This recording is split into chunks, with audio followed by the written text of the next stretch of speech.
नमस्ते दोस्तों, गीता की धार्मिक कहानियों में आपका स्वागत है।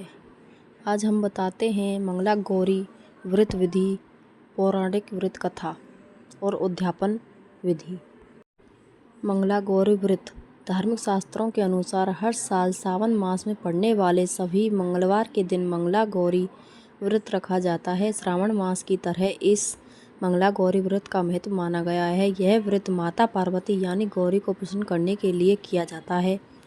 चूँकि यह व्रत सुख सौभाग्य से जुड़ा है, इसलिए इस व्रत को सुहागिन महिलाएं अखंड सौभाग्य और कुंवारी स्त्रियां अच्छे वर की कामना हेतु करती हैं। अगर कुंडली में मंगल दोष समस्या दे रहा हो तो भी इस दिन की पूजा लाभदायी होती है। मंगला गौरी व्रत विधि। इस दिन सुबह जल्दी उठकर स्नान करें और साफ कपड़े पहन लें। इसके बाद हाथ में जल लेकर व्रत का संकल्प करें। फिर मंदिर की साफ सफाई करें और एक चौकी पर लाल कपड़ा बिछाकर शिव परिवार की प्रतिमा स्थापित करें। इसके बाद देवी को फल फूल मिठाई आदि अर्पित करें और यह मंत्र कहें। सर्व मंगल मांगल्ये शिवे सर्वार्थ साधिके शरण्ये त्र्यंबके गौरी नारायणी नमोस्तुते। माँ पार्वती को सिंदूर का तिलक लगाएं और उनके सामने आटे का 16 बत्ती वाला घी का दीपक प्रज्वलित करें। अब लाल चूड़ियाँ, लाल बिंदी, लाल चुनरी, मेहंदी आदि सहित 16 श्रृंगार का सामान, लौंग, पान, सुपारी, इलायची, लड्डू, मेवे, अनाज आदि अर्पित करें। सभी चीज़ें 16 होनी चाहिए और निम्न मंत्र कहें।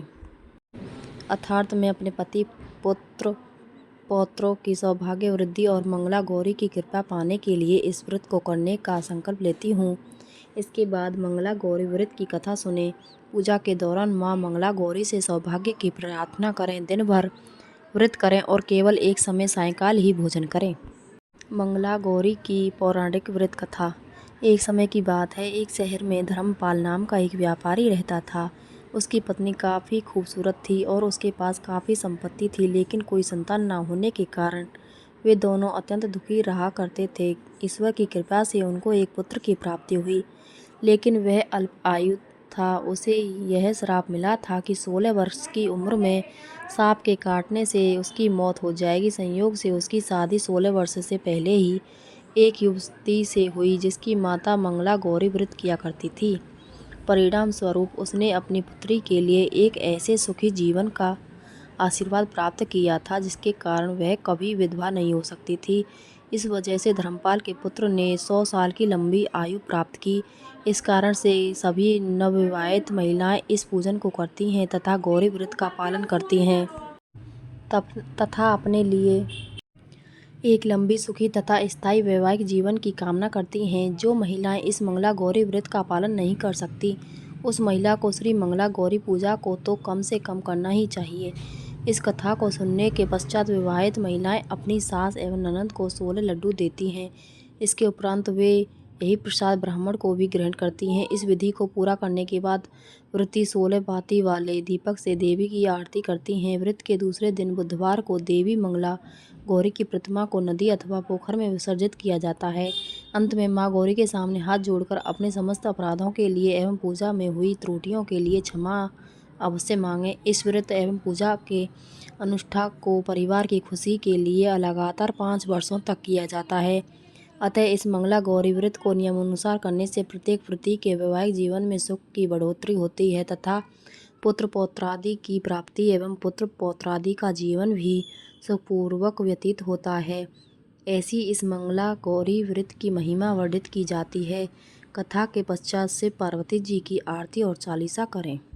मंगला गौरी व्रत उद्यापन विधि। कोई भी व्रत बिना उद्यापन विधि करे बिना अधूरा ही रहता है, इसलिए व्रत पूरा होने पर उद्यापन अवश्य करें। मंगला गौरी व्रत का उद्यापन गठजोड़े में करना अति उत्तम माना जाता है। चूँकि मंगला गौरी व्रत सावन में महीने में रखा जाता है, इसलिए इसका उद्यापन भी सावन में ही करना चाहिए। आप सावन माह के शुक्ल पक्ष में इसका उद्यापन कर सकते हैं। 16 मंगला गौरी व्रत रखने के बाद आप 17वें या 20 मंगला गौरी व्रत के बाद 21वें सावन शुक्ल पक्ष के मंगलवार के दिन इसका उद्यापन कर सकते हैं। यानी 4 साल तक सावन माह के 16 या 20 मंगलवार का व्रत रखने के बाद व्रत का उद्यापन सावन शुक्ल पक्ष के किसी भी मंगलवार को किसी पंडित पुरोहित के सानिध्य में करना चाहिए। मंगल गौरी व्रत के उद्यापन वाले दिन आप सुबह जल्दी उठकर स्नान आदि करें और लाल रंग के वस्त्र पहन लें। उद्यापन वाले दिन भी व्रत रखें और गठजोड़े में पूजा करें। एक लकड़ी की चौकी स्थापित करें और इसके चारों ओर केले पत्ते को बांध दें। अब कलश स्थापना करें और कलश के ऊपर मंगला गौरी की स्वर्ण की मूर्ति स्थापित करें। माँ को सुहाग का सामान, वस्त्र, नथ आदि चढ़ाकर हमेशा की तरह विधि विधान से पूरे परिवार सहित पूजा और हवन करें। मंगला गौरी की व्रत कथा, आरती और चालीसा करें और अंत में किसी भी तरह की भूल चूक के लिए क्षमा याचना करें। पूजा हवन के बाद सबसे पहले पुरोहित जी को भोजन कराएं और उन्हें दक्षिणा देकर विदा करें। तत्पश्चात 16 सुहागिन स्त्रियों को भोजन कराएं और स्वयं प्रसाद ग्रहण करें। वीडियो अच्छी लगी हो तो लाइक करना, शेयर करना, सब्सक्राइब करना ना भूलें। धन्यवाद।